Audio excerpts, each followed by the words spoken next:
Moi, je m'appelle Rémi Philippe, je suis étudiant en deuxième année à l'École centrale de Nantes. Donc aujourd'hui, je vais vous faire une présentation d'une quinzaine de minutes sur la place que pourrait avoir l'hydrogène dans la transition énergétique.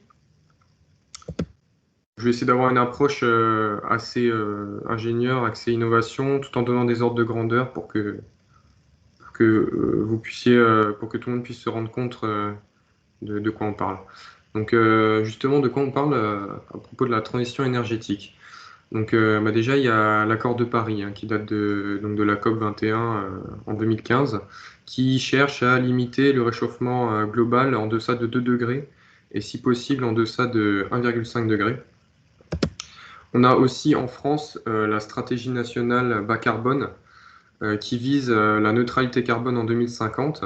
Et avant ça, la France veut réduire ses émissions de gaz à effet de serre de 40% d'ici 2030.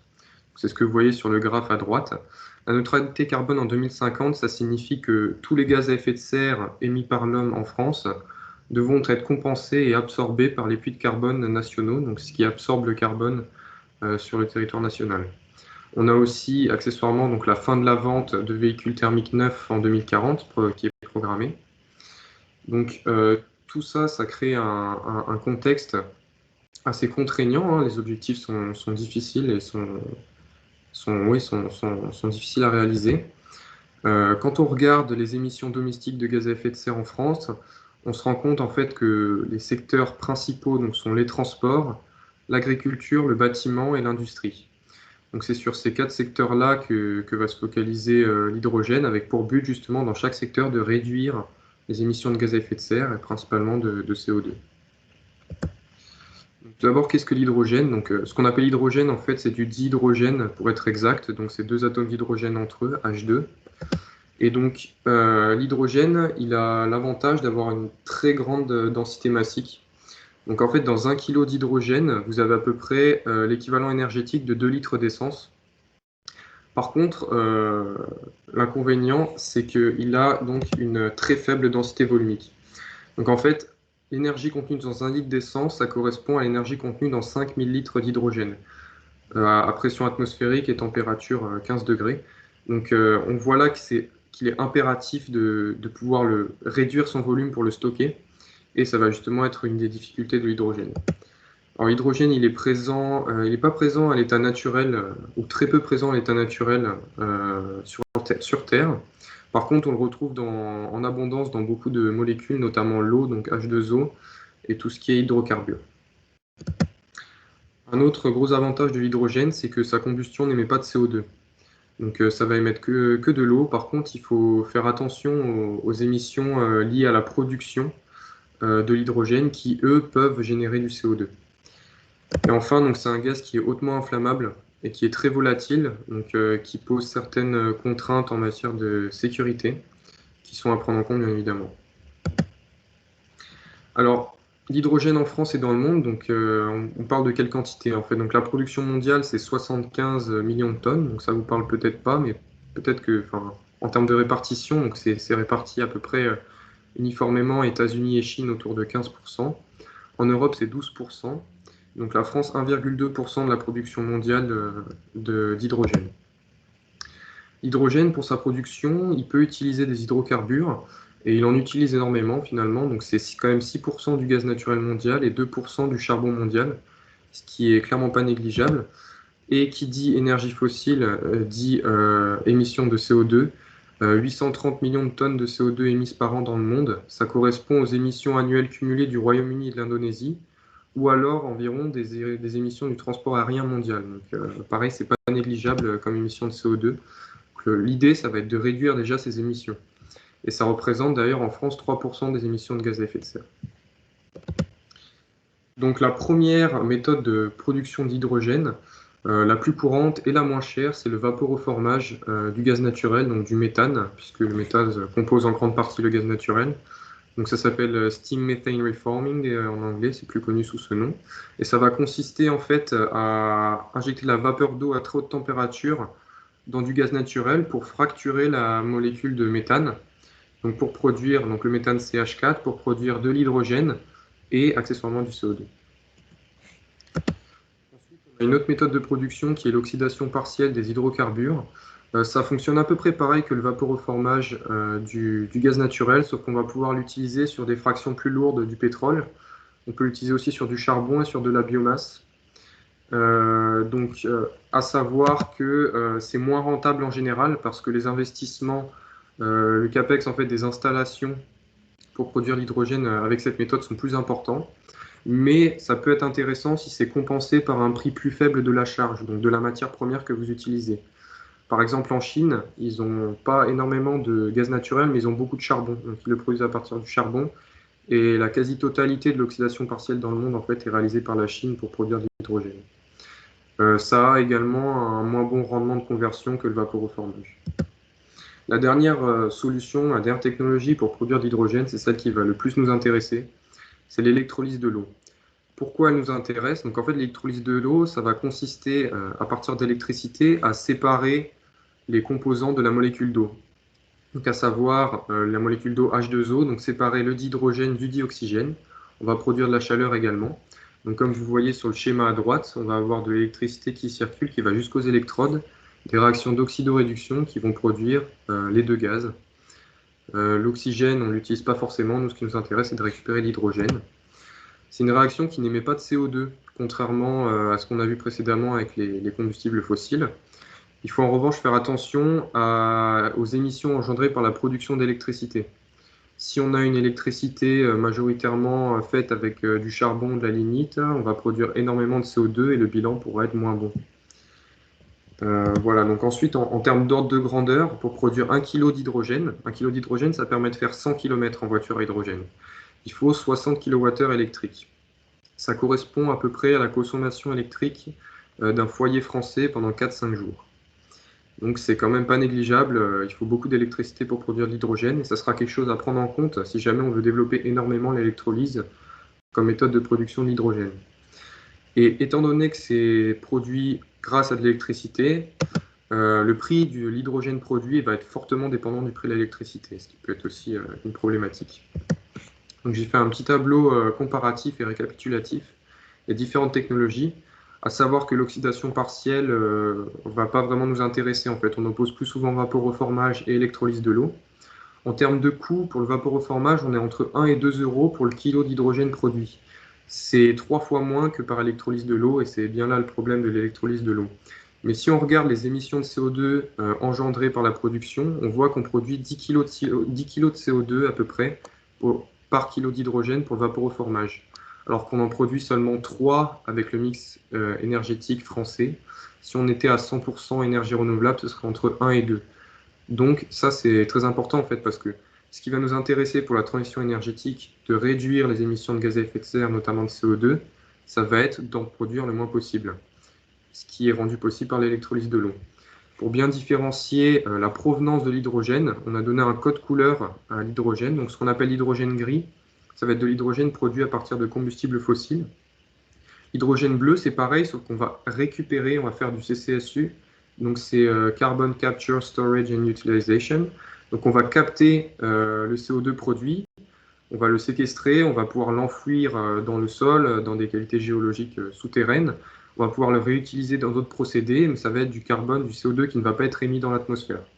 Et ensuite, on a l'hydrogène qu'on appelle vert, qui est produit par électrolyse de l'eau, quand l'électricité provient d'énergie renouvelable ou de nucléaire, puisque le nucléaire, c'est une énergie décarbonée également. Le problème de la séquestration de carbone, c'est qu'on se retrouve vite, étant donné les ordres de grandeur, à avoir beaucoup de CO2 par rapport à la quantité d'hydrogène qu'on produit. C'est un peu ce que dit la caricature en bas. Donc ce n'est pas forcément une solution idéale à long terme. Et si on regarde finalement la production mondiale d'hydrogène, on se rend compte qu'en très grande majorité, à peu près 97%, c'est fait à base de combustibles fossiles, pour des raisons de coût principalement. L'électrolyse de l'eau représente une part marginale, mais c'est une part qui est appelée à augmenter dans les années qui arrivent. Ensuite, l'hydrogène, une fois qu'on l'a produit, il va falloir le stocker et le distribuer. Le problème de l'hydrogène, on l'a vu tout à l'heure, il est très peu dense en termes de volume. Donc par exemple, pour faire 100 km en voiture, comme j'ai dit tout à l'heure, c'est 1 kg d'hydrogène. 1 kg d'hydrogène, ça fait à peu près la taille d'un coffre d'un utilitaire. Donc c'est assez énorme à pression et à température atmosphérique et ambiante. Donc, pour pouvoir le stocker, il va falloir augmenter sa densité. Plusieurs manières de le faire. La plus courante, c'est donc de le stocker à l'état gazeux. En fait, on va le comprimer. On a des pressions classiques de 75 bars jusqu'à 700 bars. 350 bars et 700 bars, ça va être pour principalement des applications automobiles et transport. L'ordre de grandeur, c'est que la pression d'un pneu de voiture, c'est 2-3 bars à peu près. Donc vous voyez, 700 bars, c'est énorme. 700 bars, c'est la force exercée par une voiture sur une pièce de 1 centime. Donc c'est vraiment quelque chose d'énorme. Et donc on se rend compte qu'il va nous falloir des réservoirs de très haute résistance. Et pour ça, on sait les faire, hein, on utilise des matériaux composites. Un autre ordre de grandeur, donc pour faire 500 km avec une voiture à hydrogène, il nous faut un réservoir de 120 litres comprimé à 700 bars. Ça a comparé à 35 litres d'essence pour faire la même distance, donc c'est un réservoir 4 fois plus grand. C'est encore quelque chose de faisable dans une voiture, mais ça reste contraignant. Donc c'est la solution qui a été retenue pour la mobilité hydrogène aujourd'hui. Deuxième méthode de stockage, ça va être la liquéfaction. Donc, faire descendre la température de l'hydrogène si basse qu'il va devenir liquide. Pour cela, il faut le descendre en dessous de moins 253 degrés Celsius. Donc c'est très froid, hein, c'est 20 degrés au-dessus du zéro absolu. On va augmenter avec ça sa masse volumique, sa densité. Cette fois-ci, pour faire 500 km, il faut un réservoir qui est seulement 2 fois plus grand, 70 litres comparé à 35 litres pour l'essence. Mais c'est une technologie qui est plutôt réservée pour les applications de pointe, pour le spatial notamment, parce qu'il faut des réservoirs qui sont très bien isolés, qui sont alimentés, qui sont refroidis, donc pour de la mobilité, ça va être compliqué. Dernière méthode de stockage, c'est donc le stockage à l'état solide dans des hydrures métalliques. Les hydrures métalliques, en fait, ce sont des alliages métalliques, principalement à base de magnésium, qui ont la propriété de pouvoir absorber du dihydrogène dans certaines conditions de pression et de température. Ça ne pose aucun problème de sécurité, c'est le gros avantage de cette technologie, puisqu'on l'a dit tout à l'heure, l'hydrogène est hautement inflammable. Ici, on n'aura pas de problème. Donc, comme vous le voyez, l'hydrogène en fait va se stocker entre les atomes de l'hydrure. La cinétique est assez lente, donc ça met un peu de temps à se faire. Et la masse relative embarquée est assez faible, hein, de l'ordre de 3%. Ça veut dire que la masse d'hydrogène que vous stockez va être à peu près de 3% la masse totale des hydrures plus l'hydrogène. Donc ça en fait, ça reste assez contraignant pour des applications de mobilité. Et pour du stockage stationnaire, ça peut être intéressant, notamment du fait qu'on n'a pas de problème de sécurité. Alors c'est une technologie qui est encore au stade de recherche, qui est peu développée pour l'instant, mais ça avance. Enfin, pour le distribuer. En distribuer, on a plusieurs possibilités. Quand on a des trop grosses quantités, il apparaît plus intéressant d'utiliser des gazoducs. Donc là, par exemple, sur la carte que vous voyez en haut à droite, tout ce qui est en rouge, ce sont des réseaux existants de distribution d'hydrogène qui sont opérés par Air Liquide en Belgique, Pays-Bas et un peu en France. Ça représente quand même en Europe de l'Ouest 1600 km, 2500 km aux États-Unis, et ça reste à développer bien sûr si on produit énormément d'hydrogène et qu'on doit le distribuer. Donc voilà. Donc ensuite, on a une autre solution qui s'appelle le Power to Gas, qui va consister, donc une fois qu'on a produit notre hydrogène, à le faire passer dans les canalisations de gaz naturel, qui elles sont beaucoup plus développées partout dans le monde. On peut l'injecter jusqu'à un taux de 20%. Donc ça va permettre de le transporter plus facilement. Et ça va être utile pour gérer le surplus de production des énergies renouvelables intermittentes, ce que l'on verra après. Lorsqu'on a de faibles quantités à transporter, ça se fait généralement par camion, comme vous le voyez sur l'image. Donc comprimé dans des bouteilles ou en stockage liquide, comme on l'a vu précédemment.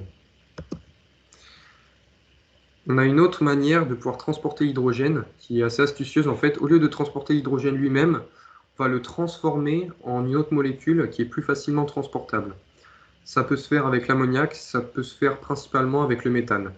Donc c'est la première relation qui est écrite. Vous voyez, on va capturer du CO2 de l'air ou d'une production industrielle, l'assembler avec notre hydrogène, et avec ça, on va pouvoir faire du méthane de synthèse. Et on va produire de l'eau accessoirement. Notre méthane de synthèse, on va pouvoir le transporter. Donc ça s'appelle la méthanation, cette première réaction. Et une fois qu'on voudra l'utiliser, ce méthane, on peut le brûler par exemple. Donc là, on va produire du CO2, mais en fait, on va en produire autant qu'on en a capté pour le fabriquer, ce méthane. Donc au final, le bilan CO2 est nul. Donc l'hydrogène a permis de décarboner en fait le méthane. Donc on a un fort potentiel de décarbonation. Par exemple, il a été calculé que si la Chine utilisait tout le CO2 produit par ses cimenteries pour en faire du méthane de synthèse avec de l'hydrogène, ça représenterait à peu près 10% de la production mondiale de méthane, pardon. Donc c'est quelque chose de considérable. Et pour les transports, c'est aussi quelque chose qui est intéressant parce que c'est donc neutre en émissions, comme je l'ai expliqué. On a une faible adaptation du réseau de distribution, puisqu'en fait, on va transporter du méthane. Le méthane, on peut le transporter assez facilement. On sait comment faire, on peut le transporter jusqu'à des stations-service, par exemple.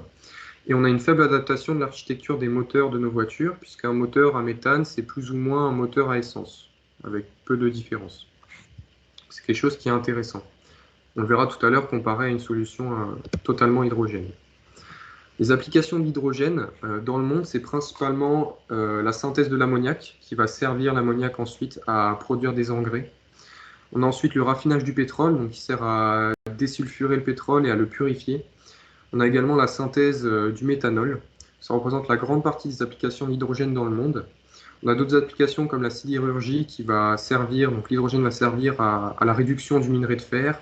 On a des applications dans la chimie, dans les huiles, dans les semi-conducteurs, pour la fabrication des écrans plats, dans les cosmétiques, le spatial. On a énormément d'applications pour l'hydrogène. On a une autre application qui est intéressante, c'est d'utiliser comme vecteur énergétique.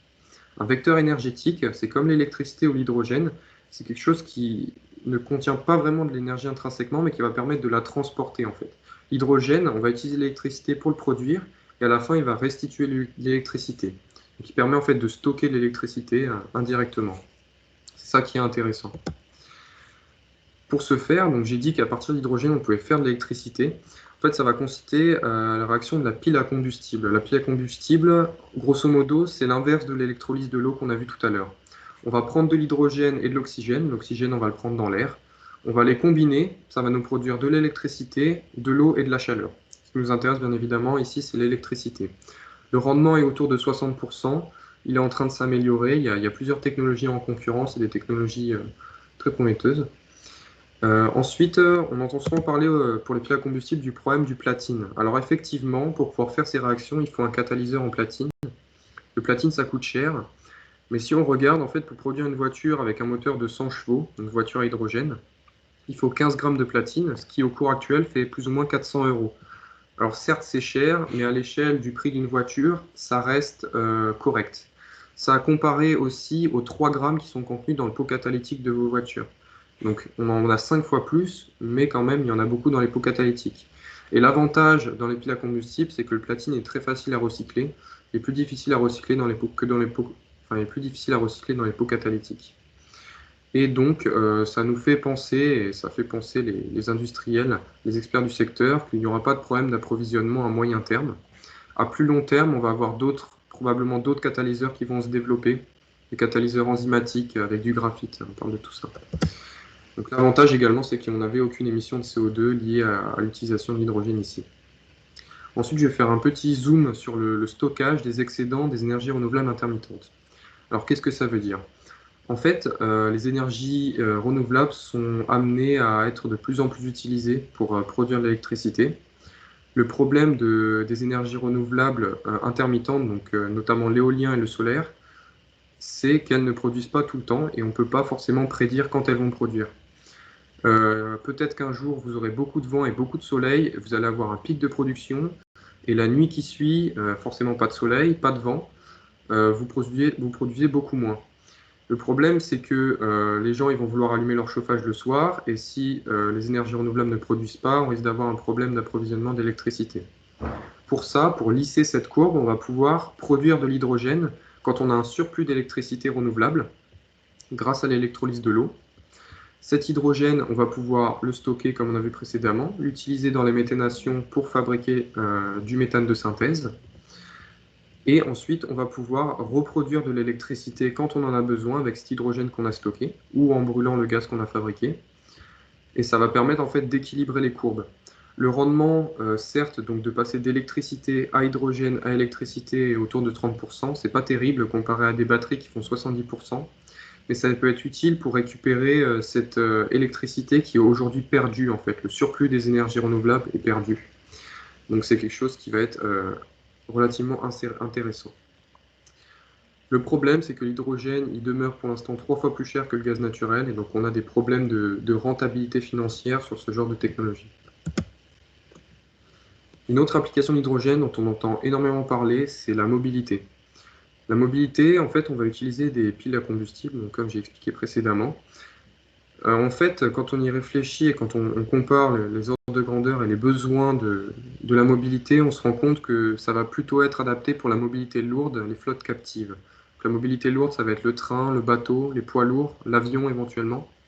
Les flottes captives, en fait, une flotte captive, c'est une flotte de véhicules qui va revenir régulièrement au même point de base. Donc c'est par exemple des taxis, ça peut être des bus, ça peut être une flotte d'entreprise, typiquement La Poste par exemple, qui va faire une tournée et qui revient au même endroit. Et c'est surtout adapté aussi pour les véhicules qui vont faire beaucoup de kilomètres dans la journée et qui n'ont pas le temps d'attendre de recharger des batteries pendant longtemps et qui ont besoin donc d'une grande autonomie, ce que permet l'hydrogène.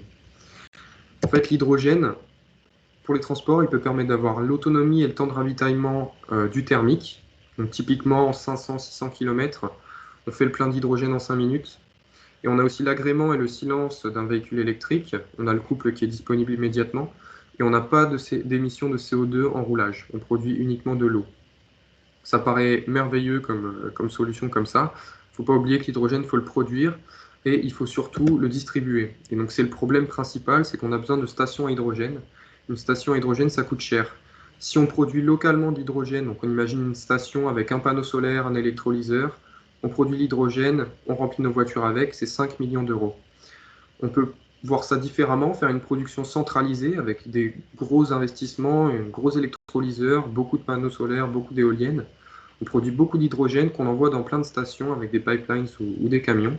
Ça coûte à peu près 2 millions par station, mais on a des émissions de CO2 supplémentaires dues au transport. Finir par les perspectives de développement de la filière hydrogène. On a beaucoup d'acteurs en France, on a un tissu très important. On a des grandes entreprises, on a des instances gouvernementales impliquées, des centres de recherche, des PME, des startups et des associations qui sont en train de se monter, qui se fédèrent et qui créent donc des consortiums.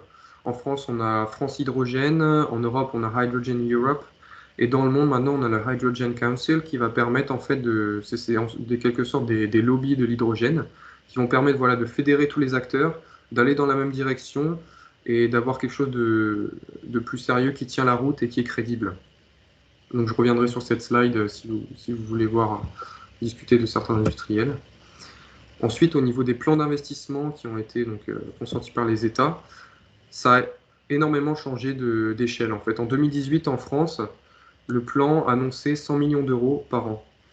Le plan qui a été annoncé l'année dernière, c'est 7,2 milliards d'euros sur 10 ans en France, qui vont servir notamment à décarboner l'industrie, comme on a vu dans tous les usages de l'industrie, à produire des électrolyseurs qui vont servir à produire de l'hydrogène vert, de l'hydrogène propre et décarboné, à soutenir tous les projets de recherche et de développement, puisqu'on a énormément de centres de recherche en France sur l'hydrogène, on est à la pointe dans le domaine, et donc il faudrait continuer d'avoir cette avance, et de développer la mobilité hydrogène. En Allemagne, juste avant nous, ils ont annoncé un plan de 9 milliards d'euros sur 10 ans, à peu près similaire, avec à peu près les mêmes objectifs, sauf que l'Allemagne veut se positionner aussi pour vendre à l'extérieur ces technologies. Donc bien sûr, il va y avoir une coordination européenne entre la France et l'Allemagne pour éviter les doublons.